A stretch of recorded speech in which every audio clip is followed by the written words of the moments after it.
Halo para pemirsa, jumpa lagi dengan video mata ketiga kali ini.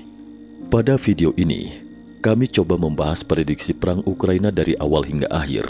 Akankah terjadi perang dunia 3? Pada 24 Februari 2022, tentara Rusia menyerbu Ukraina. Ini adalah suatu peristiwa yang menggemparkan dunia sebenarnya. Setahun lalu, sudah ada peramal yang meramalkan terjadinya peristiwa ini. Pembaruan ramalan Maret 2022, Perang Ukraina. Nama lengkapnya peramal ini adalah Hamilton Parker. Ia berasal dari Inggris. Saat ini Parker adalah seorang yang memiliki kemampuan supernormal yang sangat terkenal di Inggris. Dia pernah berhasil meramalkan bahwa pada tahun 2016, Trump akan terpilih sebagai Presiden Amerika Serikat. Dia juga meramalkan bahwa pada tahun 2022, akan ada virus yang melanda dunia. Dia juga yang pertama, seorang peramal yang secara akurat meramalkan bahwa Rusia akan menyerang Ukraina. Sebelumnya dia telah meramalkan bahwa krisis Rusia-Ukraina akan berperang di tahun kedua. Mari kita lihat apa isi ramalan tersebut dan bagaimana berakhirnya perang Rusia-Ukraina. Parker percaya bahwa Putin tidak akan menganggur pada tahun 2022. Dia akan menyerang Ukraina. Saat itu orang-orang menantikan apakah ramalan Parker akan terjadi. Sangat menyedihkan bahwa sekarang prediksi ini menjadi kenyataan. Dan pada saat sekarang, ini adalah topik nomor 1 yang sangat diperhatikan di seluruh dunia. Prihatin sekali, 12 hari sebelum invasi Rusia ke Ukraina, Parker membuat prediksi lain, yaitu pada 12 Februari. Kali ini ia memprediksi jalannya perang agresi Rusia dan waktu berakhirnya perang tersebut. Sampai saat ini, Parker adalah satu-satunya peramal yang meramalkan seluruh perjalanan perang dengan lengkap. Dia mengatakan seluruh Eropa akan terlibat dalam perang ini, termasuk Inggris, Prancis, dan Jerman. Semua akan berdiri di pihak Ukraina. Parker adalah orang Inggris, dan tentu saja, yang menjadi perhatian pertamanya adalah sikap negara Inggris. Meskipun Inggris telah lama kehilangan otoritas bekas kerajaan Inggris di masa lalu, dia akan mengatakan bahwa Inggris tidak akan tinggal diam dalam perang ini dan akan memberikan Ukraina senjata, dan masih banyak negara Eropa seperti Republik Ceko dan Turki akan berpartisipasi dalam membantu Ukraina. Tetapi kelihatannya Prancis dan Jerman akan bersatu. Reaksi mereka sangat lambat, tetapi mereka baru mulai bekerja sama pada akhir Februari. Ini adalah sebuah kerjasama yang sangat dekat. Parker mengatakan seluruh Eropa akan terlibat. Mereka harus melakukannya karena jika Ukraina jatuh, Cekoslowakia juga bisa jatuh, dan Turki mungkin juga menghadapi ancaman. And I think Europe will ultimately get involved. It will have to. Because what happens if Ukraine goes, Czechoslovakia could go, Turkey could be a threat, Sampai saat produksi program video kami ini, apa yang dikatakan Parker masih cukup akurat. Hanya ada sedikit penyimpangan waktu, dan kecepatan aksi di seluruh Eropa sebenarnya lebih cepat dari yang diprediksi Parker.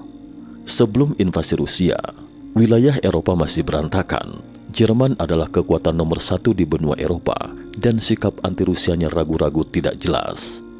Pada 24 Februari, setelah Putin meluncurkan tentara untuk menyerang Ukraina, hanya dalam beberapa hari Eropa bersatu. Amerika Serikat dan Kanada memimpin inisiatif mengusulkan untuk mengeluarkan Rusia dari sistem pembayaran global SWIFT. Setelah inisiatif muncul, Uni Eropa dan Jepang pun menindaklanjuti dan berpartisipasi di dalamnya. Nama lengkap SWIFT adalah Society of Worldwide Interbank Financial Telecommunication, yang merupakan sistem pembayaran antar bank terbesar di dunia. Anggota SWIFT mencakup lebih dari 11.000 lembaga keuangan di lebih dari 200 negara dan wilayah. Ada lebih dari 300 bank Rusia yang berada dalam sistem SWIFT ini. Dengan mengeluarkan Rusia dari SWIFT, itu sama dengan mengeluarkannya dari sistem keuangan global. Setelah Rusia keluar dari SWIFT, maka Rusia akan menjadi pulau keuangan tersendiri dan tidak ada cara untuk menyelesaikan transaksi melalui online dengan bank-bank di negara lain. Maka perdagangan internasional secara alami akan menjadi dingin. Saat ini belum semua dari 300 bank Rusia dikeluarkan, namun jika hanya mengeluarkan bank-bank Rusia teratas, juga merupakan bencana besar bagi Rusia. Dalam hal bantuan militer, respon Eropa cukup kuat. Dapat dikatakan bahwa kekuatan dan kecepatan respon lebih cepat dan menentukan daripada Perang Dunia I dan Perang Dunia II. Uni Eropa dengan cepat mengeluarkan anggaran sebesar 450 juta euro atau sekitar 7 triliun rupiah membeli senjata dan peralatan untuk Ukraina. Ini adalah pertama kalinya dalam sejarah Uni Eropa membeli senjata untuk negara yang telah diserbu.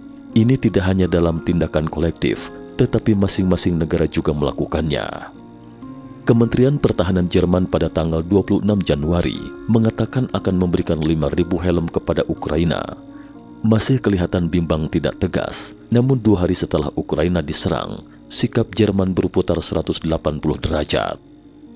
Menghadapi dukungan yang luar biasa dari rakyat Jerman, Kanselir Jerman Olaf Scholz tidak dapat menahannya lagi. Dia mengumumkan di media sosial bahwa dia akan memberikan 1.000 senjata anti-tank kepada Ukraina dan 500 rudal Striker, yaitu rudal pertahanan udara portabel, serta 14 kendaraan lapis baja dan 10 ton bahan bakar juga akan diangkut ke Ukraina melalui Polandia dan lebih banyak bantuan masih dalam pertimbangan.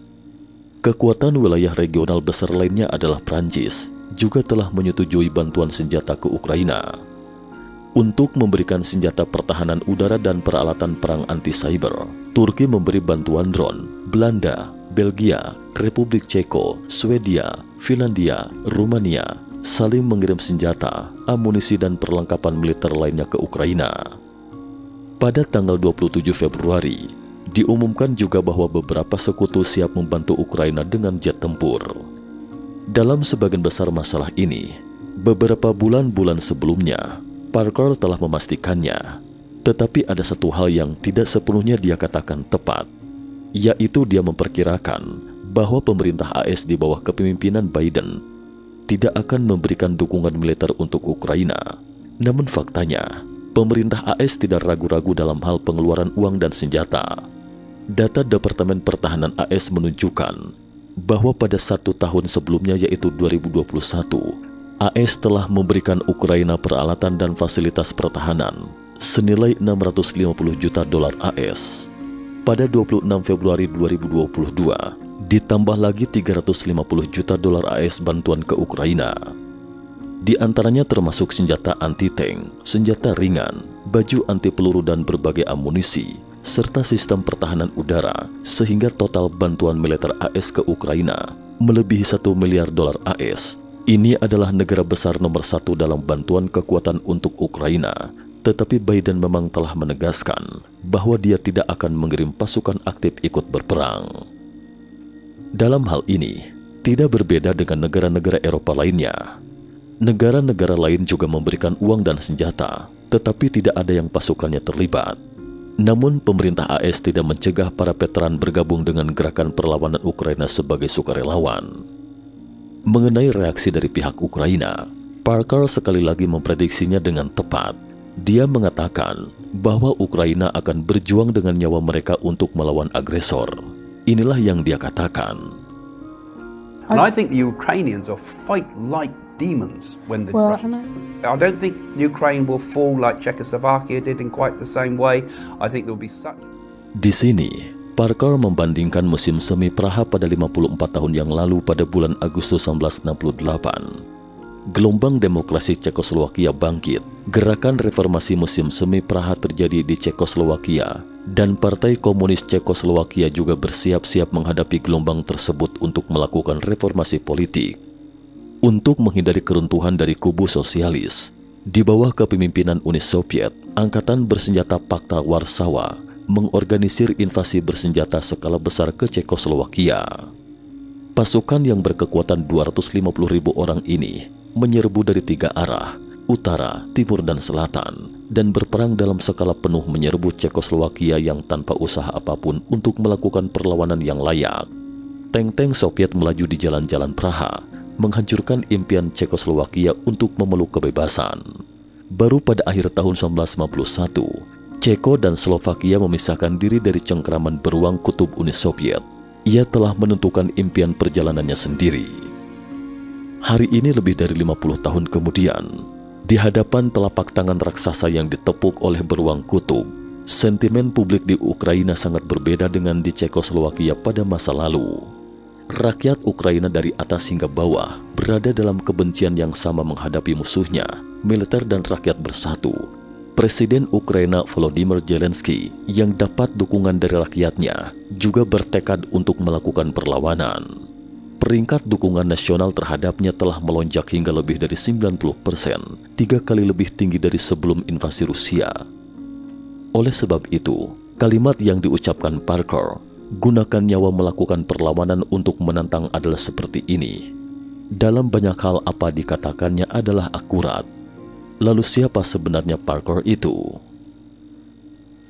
Biografi peramal Parker. Setelah postmilenialisme, reputasi Parker yang berasal dari Inggris secara bertahap menanjak. Dia adalah seorang paranormal terkenal. Beberapa tahun sebelumnya dia memberikan beberapa pernyataannya bahwa Inggris akan meninggalkan Uni Eropa pada 2016. Dia juga mengatakan bahwa ekonomi Inggris setelah Brexit akan berkembang dan Euro akan melemah. Dan ketika semuanya berjalan seperti yang dia prediksi, orang Inggris mulai memperhatikan paranormal ini.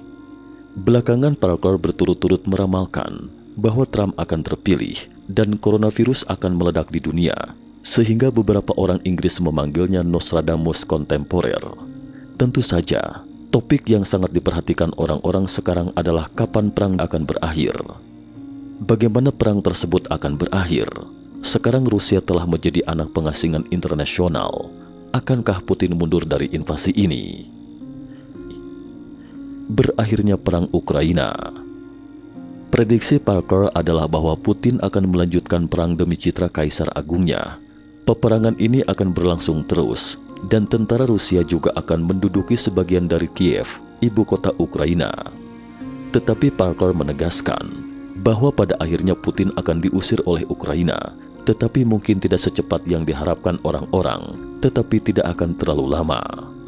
Kira-kira sekitar 18 bulan hingga 2 tahun kemudian, Putin akan menarik pasukannya dari Ukraina. Ini mengacu pada penarikan pasukan dari seluruh Ukraina. Selain itu, meskipun pada 26 Februari, Putin memerintahkan agar senjata nuklir Rusia dalam keadaan siaga untuk memasuki medan perang, Rusia bersikeras menantang sanksi Amerika Serikat. Tetapi Parker menegaskan bahwa perang ini tidak akan berkembang menjadi perang dunia ketiga, karena ketika meriam meledak, biaya yang dihabiskan sungguh besar. Begitu perang dimulai pasti akan berdampak besar pada perekonomian. Pada akhir tahun 2021, Parker pernah membuat prediksi tentang tren ekonomi dunia pada tahun 2022. Ramalan ekonomi global. Pada saat itu dia mengatakan bahwa ekonomi AS akan menurun dan perdagangan antara Australia dan Asia Timur, yaitu Tiongkok, juga akan semakin berkurang, tetapi Australia akan didukung oleh Inggris, Jepang, dan Taiwan. Dunia akan menghadapi kekurangan pangan global. Tentang kekurangan pangan, karena kita baru melewati 3 bulan dalam tahun 2022, maka diperlukan verifikasi lebih lanjut. Mengenai situasi ekonomi global, penilaian Parker adalah bahwa inflasi akan melampaui perang dan menjadi mimpi buruk bagi ekonomi global, tetapi tidak akan menyebabkan keruntuhan. Berbicara tentang tren ekonomi global tahun ini adalah topik yang membuat banyak orang terjaga di malam hari. Memasuki tahun 2022, akibat dampak dari serangkaian berita yang kurang menguntungkan seperti kenaikan suku bunga The Fed dan adanya krisis di Rusia dan Ukraina serta dampak dari serangkaian berita buruk, pasar saham utama dunia telah terpukul keras dari Januari hingga Februari. Invasi Rusia ke Ukraina yang membuat Rusia mendapat sanksi keras dari Barat, ibarat melemparkan bom kejutan di pasar investasi dan pasar minyak mentah. Apakah menurut Anda itu cukup buruk? Menyesal sekali, ini mungkin bukan momen yang terburuk. Anand, anak ajaib India, melalui astrologi Veda, juga memberikan ramalan ekonomi jangka pendek pada akhir Februari. Anand mengatakan bahwa ekonomi global masih dalam tahap pendakian, tetapi kekuatan pendorong di balik permukaannya adalah inflasi. Bank sentral di banyak negara dalam 1,5 tahun terakhir telah banyak mencetak uang hingga menciptakan kemakmuran palsu. Ini juga menyebabkan menggembungnya gelembung ekonomi, karena gelembung maka satu saat akan pecah meledak. Anand mengatakan bahwa dia berhasil mengamati sebuah fenomena astrologi, yaitu dalam astrologi Veda, dua bintang Maya Rahu dan Ketu telah berpindah posisi. Ketu telah pindah dari Scorpio ke Libra, sementara Rahu pindah dari Taurus ke Aries. Kedua perubahan ini akan membawa kombinasi astrologi yang kuat, yang berarti bahwa Maret hingga April mungkin menjadi bulan terburuk bagi pasar keuangan global sejak 2008. Baik Rahu dan Ketu didasarkan pada astrologi Veda yang disebut bintang Maya. Dalam astrologi Veda bahwa harus ada bintang dalam posisi ini yang berinteraksi dengan bintang lain hingga membentuk fenomena langit dan memengaruhi dunia manusia. Namun bintang tersebut tidak berada di ruang dimensi ini. Ia berada di instrumen astronomi Astrolab, tetapi di teleskop Anda tidak bisa melihatnya. Di mana bintang Rahu dan Ketu? Silahkan lihat di peta bintang. Ini adalah orbit bulan mengelilingi bumi, dan ini adalah orbit bumi mengelilingi matahari. Kedua orbit ini memiliki dua persimpangan. Persimpangan utara disebut Rahu, dan persimpangan selatan disebut Ketu. Anand mengatakan bahwa posisi Rahu dan Ketu akan bergerak. Ini akan membawa fluktuasi jangka pendek ke pasar, tetapi risikonya sangat tinggi, dan mungkin ini adalah fluktuasi terbesar sejak 2008. Pada Agustus 2008, krisis keuangan dunia pecah. Krisis yang menyebabkan runtuhnya lembaga keuangan besar seperti Lehman Brothers dan memicu resesi global. Anand mengatakan fluktuasi yang akan datang menimpa, meskipun tidak separah tsunami keuangan pada tahun 2008, namun juga akan menjadi simpul yang sangat penting dalam sejarah. Tidak hanya investor profesional, tetapi investor biasa juga harus sangat ekstra berhati-hati karena akan mempengaruhi banyak orang. Anand percaya bahwa fluktuasi ini akan menyebabkan pasar saham global anjlok, tetapi dia mengatakan setelah Mei dan Juni 2022, ekonomi perlahan akan pulih. Mengenai aspek astrologi ini sendiri, Anand merasa tidak semuanya negatif, melainkan semacam keseimbangan, terkoreksi, bahkan dianggap sebagai berkah terselubung. Karena Anand merasa jika sesuai jalannya dengan tren ekonomi sebelumnya, akan membuat yang kaya semakin kaya, yang miskin semakin miskin. Ramalan politik global. Secara keseluruhan, 2022 adalah tahun yang penuh gejolak.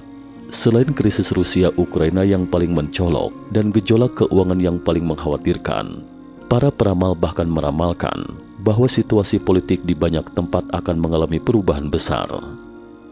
Parker mengatakan bahwa pemogokan pengemudi truk Kanada akan menjadi sumbu yang menyebabkan pengunduran diri Perdana Menteri yang dijuluki sebagai Little Potato. Kemudian lebih banyak hal akan terjadi. Warga Kanada akan tidak puas dengan partai liberal yang berkuasa, yang pada akhirnya akan berujung pada pemecatan Perdana Menteri tersebut. Tidak hanya Kanada, tetapi juga kancah politik Australia akan bergejolak. Kini Partai Liberal dan Partai Buruh Australia bisa dikatakan kekuatan seimbang, tetapi perlahan-lahan akan ada beberapa partai kecil yang bangkit. Parker mengatakan itu akan merusak keseimbangan kekuatan. Setelah itu partai-partai besar di Australia akan melakukan penyesuaian. Mereka akan menjadi lebih mandiri dan secara bertahap menyingkirkan pengaruh dari Tiongkok. Dalam prediksi Parker pada akhir tahun 2021, pada tahun 2022 akan menjadi tahun di mana orang-orang tua akan meninggal. Dia menyebutkan bahwa Ratu Elizabeth II dari Inggris akan meninggal pada tahun ini, dan Presiden AS Biden akan mengundurkan diri karena alasan kesehatan. Wakil Presiden Harris yang akan bertindak sebagai presiden untuk waktu yang singkat. Parker bahkan mengaku telah melihat tsunami dan gempa bumi di Australia dalam ilusinya. Namun skala spesifiknya, dia mengatakan bahwa dia tidak melihat dengan jelas, tetapi satu hal yang dia sangat yakini, yaitu seluruh dunia secara bertahap akan melepaskan diri dari pengaruh Tiongkok. Telah disebutkan dalam banyak nubuatan dari zaman dahulu hingga sekarang, bahwa manusia saat ini berada dalam masa transisi penggantian yang lama ke yang baru, dan proses transisi itu pasti akan menjadi masa dunia yang kacau. Pada tahun 2022 ini, kita semua sudah merasakan nafas yang tidak nyaman menghampiri kita. Maka marilah kita tetap berpegang pada kebaikan dan spiritualitas di tengah masa-masa sulit dan menyambut era baru setelah titik balik. Terakhir sebagai pengingat, apa yang kita bicarakan hari ini adalah dari perspektif yang berbeda. Teman-teman jangan hanya membuat keputusan investasi berdasarkan astrologi saja. Pertimbangkanlah matang-matang. Ini hanya sebagai bahan rujukan. Sekian perbincangan topik pada video kali ini. Terima kasih semua. Jika menurut Anda topik ini menarik, silakan subscribe, share, dan like. Sampai jumpa di video menarik selanjutnya. Salam.